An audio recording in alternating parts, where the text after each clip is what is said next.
Bonjour à tous, c'est le Sir Killer qui vous parle donc pour la seconde partie de notre rétrospective Lego Legends of Shima 2013-2015 consacrée aux cartes de jeu Speedors. Et donc eh bien, on a commencé la première partie avec tout ce qui était un peu les trois premières tribus gentilles de 2013. Voilà, donc on a aussi vu leur deck de cartes 2014 et autres. Et donc maintenant on va passer aux méchants justement et à tout le reste en fait je pense, parce que je ne pense pas faire trois parties pour cette vidéo, on verra bien. Et donc on va commencer avec les crocodiles justement et avec Krager donc qui était sorti dans le. Alors par contre je suis en train de me rendre compte que je n'ai pas dit que Grisam, donc le dernier gorille qu'on a vu, il était sorti lui, dans le 110 110, le Tower Target, et donc Krager là c'est la version du 110 115, le Ultimate Speeder Tournament en effet, boîte de jeu là encore un peu spéciale dans laquelle vous aviez et Krager et Laval, voilà. Plus bien sûr des structures qui allaient avec. Donc Krager et sa carte personnage, plus sa carte arme énergisée au Chi avec la Vengeance. Je vous rappelle que la Vengeance est le penchant un peu méchant de la Valius. Forcément, Valius qui pense à valeur, alors que Vengeance fait penser plus à vengeance. Quoi. Donc, on va dire que c'est deux optiques différentes. Son Gronk, bon, qui est son arme secondaire, et son Speeders. Voilà, d'ailleurs qui reprend un bout de structure du Speeders, enfin du set. Et le gratte donc pour son extension. Et donc Krager, on va le retrouver ensuite en 2014 vague 2 dans le 110 150, le Flaming Claws. Donc forcément, qui dit 2014 vague 2 dit nouveau type de carte en termes de, bah oui, en termes de type en fait, effectivement. Donc avec, alors par contre, pourquoi sa carte totem est là, tiens? Mais qu'est-ce qui s'est passé? Je crois qu'il y a eu confusion sur la personne. Mais attendez. Bon, écoute, c'est pas grave, on va faire ça, même si c'est pas mis dans le bon sens. Je m'en excuse. Donc carte totem, la carte piège ou obstacle, avec, comme vous pouvez le voir là, justement. Alors en fait, vous avez directement les deux éléments du Speedors, à savoir l'espèce de vieille plante carnivore piège et la rampe à ce niveau-là. Donc voilà, ils ont vraiment tout mis. Après, de toute façon, je vous rappelle que c'est normal. Parce que logiquement, dans ce jeu de cartes, maintenant, quand vous piochez les cartes, elles vous servent à mettre en place sur le terrain des obstacles et des personnages et des Speedors. Donc elles servent à ça plus que pour le jeu. L'affiche donc avec, enfin l'affiche, la carte, là encore, pourquoi j'ai autant de mal avec la fiche, non, la carte personnage, la carte arme, excusez-moi, et la carte Speedors. Beaucoup de mal avec Krager version 2014, je sais pas trop pourquoi, mais on va essayer de se mettre deux petites claques et d'être à nouveau actif. Allez, on passe maintenant à Chrominus, donc sorti dans le 110 103, le Boulder Bowling, donc le bowling des rochers, pour faire simple. Voilà, carte assez impressionnante. Voici le Crank, après le Groink. Je crois que c'est exactement la même pièce en fait, en plus. Hein. C'est la même chose, mais d'une couleur différente, si je ne me trompe pas. Avec un petit sourire menaçant. Ah, par contre, elle est plutôt cool cette carte. Hein. Et donc là, justement, effectivement, sa structure Speedors, qui, je vous rappelle, consistait en un gros tas de rochers qui devait tout casser. En fait, c'était vraiment un chamboule tout ce qu'il y a de plus basique. Et donc bah là, justement, il chamboule vraiment tout. Vous avez tous les rochers qui explosent dans tous les sens. Carte très dynamique, couleur verte, plutôt cool. Ça rend vraiment très bien. Et enfin, donc, sa carte extension de Speedors avec son Shreddant. On passe maintenant au troisième et dernier croco, c'est Krug, qui casse des trucs, là, je sais pas tout ce qu'il casse, des brindilles, j'ai l'impression. Voilà, donc Krug avec sa mâchoire de métal, comme vous pouvez le voir. Par contre, sa version énergisée au Chi n'a pas de mâchoire de métal. Elle reste un crocodile, tout ce qu'il y a de plus normal. Et enfin, là, vous pouvez le voir en train de. Alors, je veux dire, vous pouvez le voir en train de sortir du marais des crocos, mais non, parce que là encore, effectivement, donc notre ami Krug, qui d'ailleurs avait un des trois speeders transparents, avait aussi, justement, en termes de structure, une sorte de grande tête de crocodile assez vaste, assez grande, et donc ils l'ont reproduite ici en dessin. Et enfin, la carte extension. On passe maintenant au loup, alors ça, je crois, c'est de plus en plus foncé, on voit de plus en plus rien, en fait, c'est assez terrible. Je pense qu'on a un bon éclairage là, sans pour autant avoir le reflet, donc je vais essayer de rester comme ça, au moins pour les loups. Donc, Croc, le 70 112, le Croc Chomp. Et maintenant voici Worries, sorti dans le 110 011, le Eagle's Castle, avec notre ami Lennox, que je vous rappelle. Et donc, justement, vous pouvez le voir, hein, vous avez ce côté vous retrouvez les éléments du Eagle Castle, aussi bien avec le pilier central ici qu'avec euh, les, les accroches pour les armes à ce niveau-là.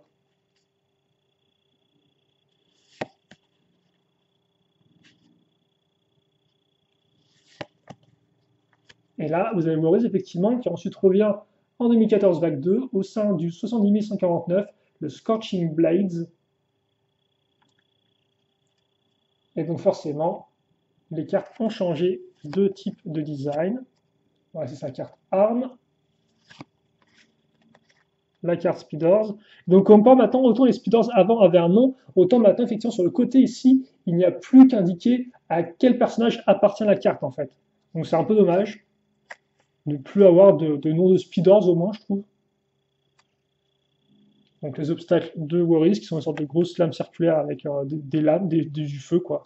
Parce que quitte à faire autant faire les deux, histoire d'être bien sûr, quoi. D'abord lame circulaire, et puis ensuite quand même du feu, histoire voilà, de ne pas laisser de personnes vivantes derrière, quoi. Voilà. Et donc là, on revient à Krager, et donc c'est-à-dire qu'on peut enchaîner avec, eh bien, le prochain loup, c'est Wax, sorti dans le 113 She Battles, en compagnie, je vous rappelle, de Longtooth le lion. Et donc Wax, qui est prêt à se battre, qui est encore plus prêt à se battre avec sa carte d'arme énergisée au Chi. Bon, par contre, c'est un peu la même chose que sa carte personnage. Le Hunter W3.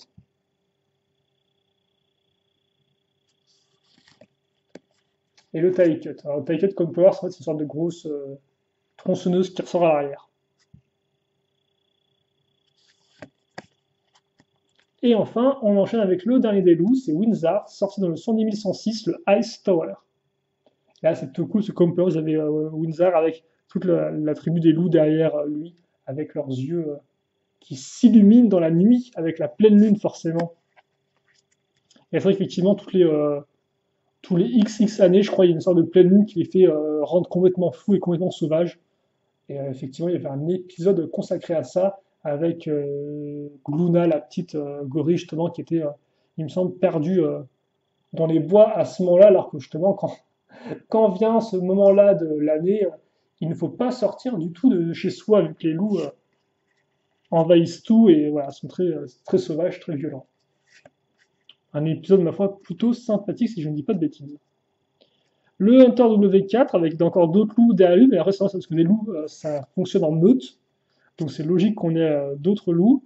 Et là, comme on peut voir, visiblement, le die cut, hein, donc là, c'est une double tronçonneuse, et qui, eh bien, brise une stalagmite qui va, disons, s'effondrer sur le pauvre. Alors, soit c'est Lennox, soit c'est Léonidas. Voilà. Et maintenant, on va enchaîner avec eh bien, notre sixième tribu, entre guillemets, un peu principale des origines, avec Radza et Sunevu. Dans la partie 1, vous avez dit, Léonidas, il défend donc le temple, mais vous pouvez voir en fond l'ombre de Razar. Et bien là, si vous regardez l'image de Razar, en fait, vous voyez en fond l'ombre de Lennox. On peut peut-être pas trop l'image de Lennox. Et donc, c'est-à-dire qu'effectivement, les deux scènes se passent au même moment, quoi. Donc, c'est plutôt cool. Vous avez la version entre guillemets, autre point de vue de la même scène, ce qui est assez rigolo. La Sundax, donc de Hazard, c'est des lions. Alors par contre, vous pouvez voir peut-être hein, la Slizar, qui fait penser à Slicer d'ailleurs, qui est un autre thème Lego, mais rien à voir. Le premier thème des figurines d'action Lego, sorti en 99-2000, si je ne me trompe pas. Le véhicule avec son anneau de feu, parce que là encore, effectivement, Razar venait avec un anneau de feu en tant que structure. Et son blasette, donc qui met tout le monde sur le carreau, comme on peut le voir, avec, je crois qu'il y a Equila, un personnage loup, ça va être Wax avec le truc rouge, et un lion. Là encore, peut-être plus Léonidas. Et enfin, vous avez Rosom. Alors oui, effectivement, oui, Razar sorti dans le 11100 Ring of Fire, et Rosom sorti dans le 11114 de Skyjoss. Et je crois que je ne vais vraiment pas arriver à chaque fois vous dire le nom du set avant que je monte les cartes. Hein. Vraiment, j'ai beaucoup de mal. Bon, le Jack Gonk qui, qui est à la fois une arme assez peu intéressante. Je vous rappelle que Rossum est sorti dans un set Speeders à 20 € avec Iris dedans aussi, et donc une petite structure. Et là encore, c'est vraiment, j'aime beaucoup la palette de couleurs qui a été utilisée pour ces illustrations. Elle est vraiment très douce.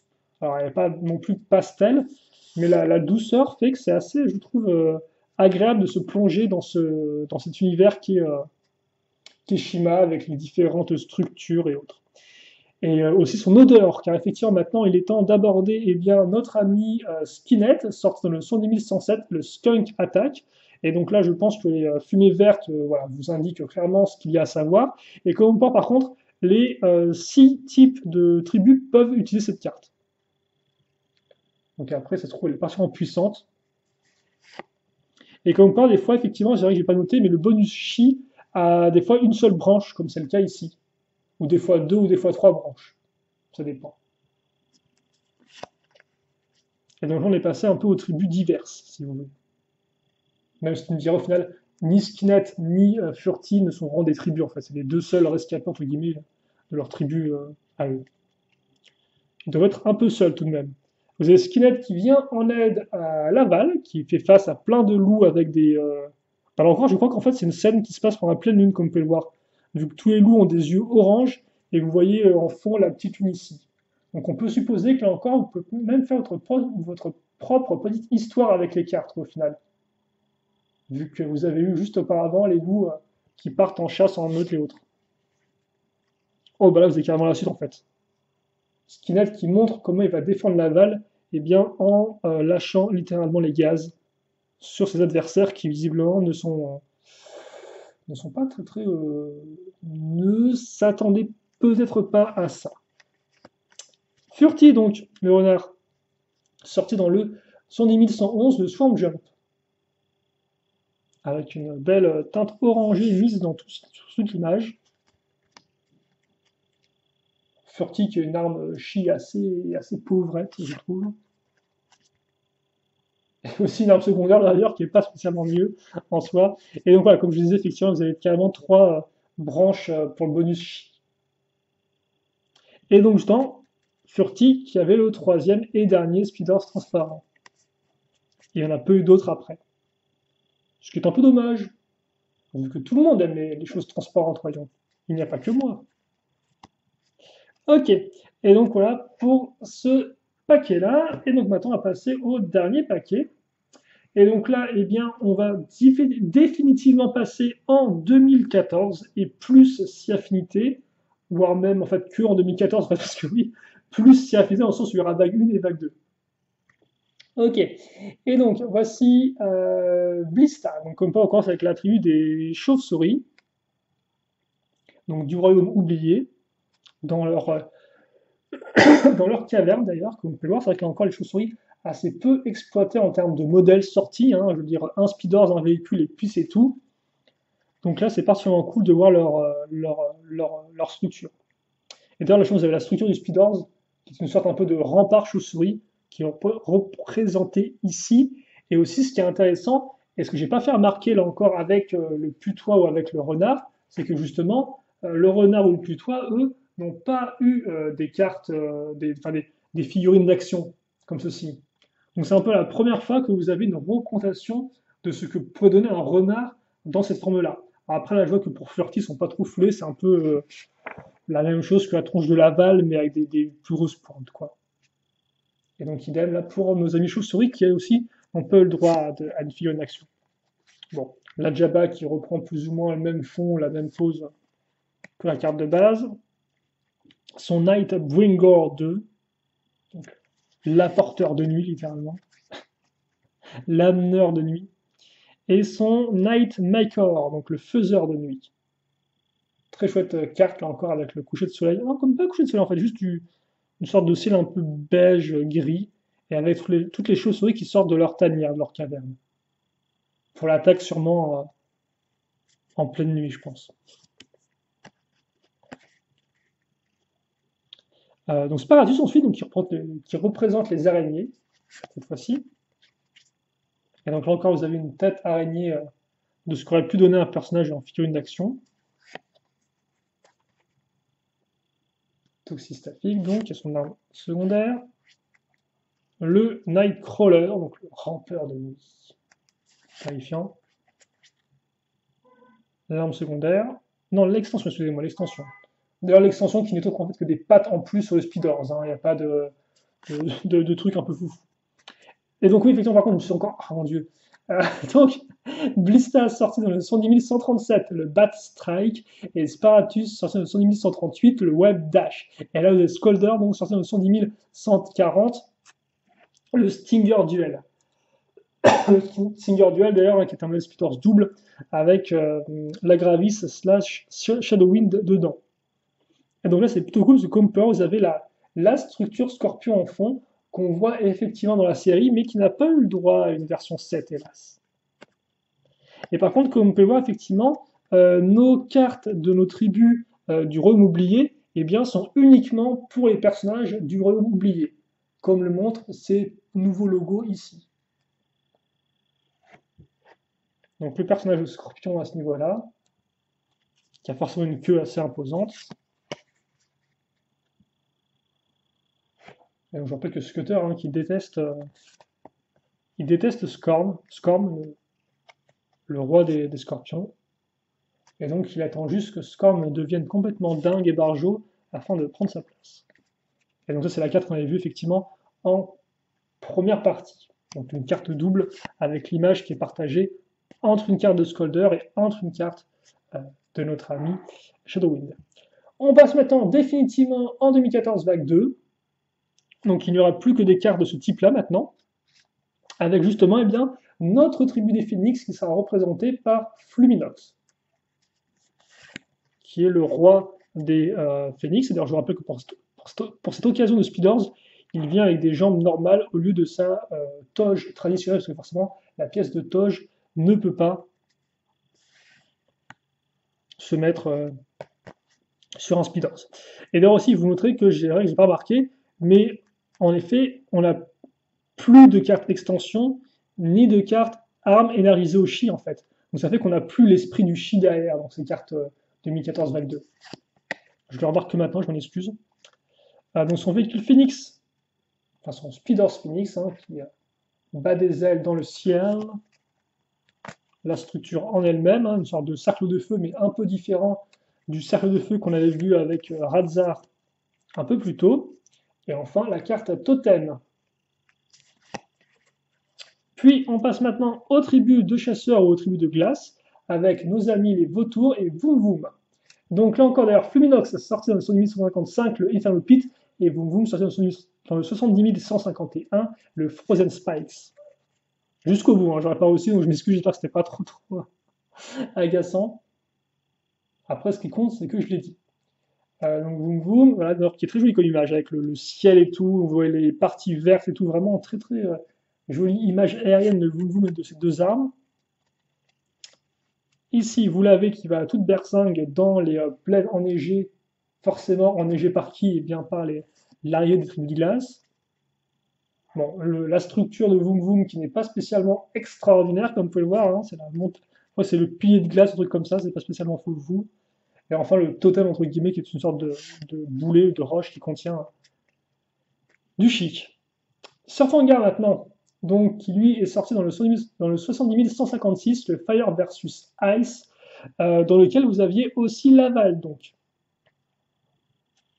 Et donc d'ailleurs qui était donc le dernier modèle Speeders. Donc oui, là où est clairement effectivement le bon petit zoom des familles. Et donc je peux me permettre, vu qu'on arrive en fin de vidéo, donc on peut prendre un peu plus le temps de faire les choses. Et je vous parlais donc de cette image double en fait. Et donc voilà à quoi elle ressemble une fois qu'elle est mise côte à côte. Donc on peut, alors vraiment très bien comme image. Hein. Je ne sais pas si Lego d'ailleurs on a tiré un fond d'écran pour ordinateur de cette image-là, mais si c'est pas fait, ils auraient dû le faire, je pense. C'est vraiment c'est très clairement la dynamique feu contre glace, forcément. Dynamique, thème principal, essentiel de 2014 vague 2 et de 2015. Bref, enchaînons plutôt avec la carte Speeders maintenant, de Surfangar, sa carte obstacle et sa carte totem. Même si de base, hein, dans le jeu et tout, vous pouvez mettre le totem en fait sur la carte, sur l'obstacle en lui-même. Et donc là encore, hein, carte double. Tiens, on va peut-être se le permettre. Voilà, en plus, elle est pile poil, c'est génial. Donc, on peut plus mettre ça comme ça, je pense. On veut faire ça bien. Attendez. Parce que encore le problème, c'est que vous ne savez pas trop où s'arrête une image et où commence l'autre. On va mettre ça comme ça, je pense. Plutôt cool. Voilà. Et avec ça, eh bien, nous finissons nos cartes de jeu Speeders. Donc je vais juste vous montrer le tas au complet. Alors je ne vais pas compter le nombre de cartes totales. Après, il y en a 5 par personnage. Donc si vous comptez par vous-même les différentes apparitions de personnages, on en a facilement un très grand nombre. Bah, d'ailleurs, en fait, comme on peut le voir, il y a la numérotation des cartes qui est indiquée ici. Sauf que la numérotation, il me semble, ne continue plus avec les nouvelles cartes. Ah, si, elle continue encore avec ces cartes-là, tiens, franchement. Elle continue, mais il me semble en fait qu'à un moment, ils font un truc bizarre, entre guillemets, au niveau de la numérotation des cartes, ce qui fait que c'est un peu étrange. Mais bon. Et je pense pas qu'il y en ait 300 en fait des cartes, il doit y en avoir moins que ça. Parce qu'à un moment, il me semble qu'il s'arrête à 160, et genre, il décide de reprendre la vague 2 à 200, si vous voulez, en fait. Donc ça fait qu'entre 160 et 200, il n'y a aucune carte qui existe portant ces numéros. Enfin, c'est un peu spécial, et c'est pas spécialement non plus super important. Donc je vous laisse compter par vous-même le nombre de cartes totales. Et normalement, si je ne me trompe pas, il y a peu de cartes édition spéciale ou autres sorties uniquement dans certains modèles promotionnels. Donc là, vous avez bien la totalité des cartes Speeders de ce jeu-là. Et d'ailleurs, Lego, dans son infinie bonté et dans son envie de faire un peu d'argent, avait proposé donc à l'époque le classeur pour ranger les cartes, forcément, avec la thématique Shima. Alors par contre là, on ne voit strictement rien, mais ce n'est pas grave. Parce que je vais booster cette... Alors peut-être pas trop de boost non plus, parce que voilà. Donc avec ce rangement de cartes. Donc qui forcément est au motif de 2013. Alors là vous avez Eris, je crois, mais Eris a plus une sorte de gueule de... Bon, on dirait qu'elle a des rides en fait avec ces sortes de plumes là, donc c'est assez particulier. En tout cas, ils l'ont fait vraiment vénère, quoi, Iris. Elle a perdu tout ce côté douceur. Non, déjà, elle a perdu sa douceur et elle a aussi perdu son speedhorse, visiblement. Donc là, le speedhorse de Eglor, donc rien à voir en fait. Hein. Peut-être qu'après, le prototype était comme ça. Donc ouais, avec les 4 qui se battent et toute la foule derrière en folie. Ouais, trop bien. Et donc après, vous avez les rangements de cartes classiques. Et ça, c'est une carte modèle. Hein, donc il n'y a rien du tout dessus. Comme vous pouvez le voir, rien de spécial là encore. Voilà. Et donc, bah, écoutez, c'est tout pour cette petite vidéo rétrospective. J'espère qu'elle vous aura plu, ou tout du moins qu'elle vous aura permis de découvrir des cartes que vous n'avez pas vues auparavant, et donc de voir toutes ces petites images avec plaisir. En tout cas, c'était très fun de faire ces vidéos, je trouve. Voilà, j'aime beaucoup ces petites images. Je trouve qu'elles sont vraiment bien réalisées, et elles permettent vraiment de bien se replonger dans l'univers de Shima. Voilà.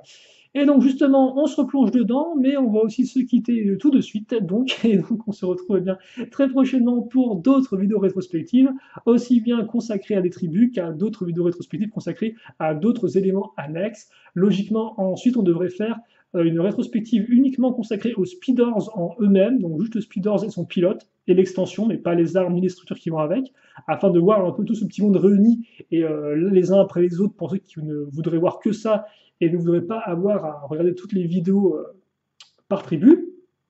Et puis on aura peut-être aussi une vidéo rétrospective des figurines d'action, donc des fameuses versions énergisées au chi des personnages, voilà, qu'on a pu voir dans les cartes.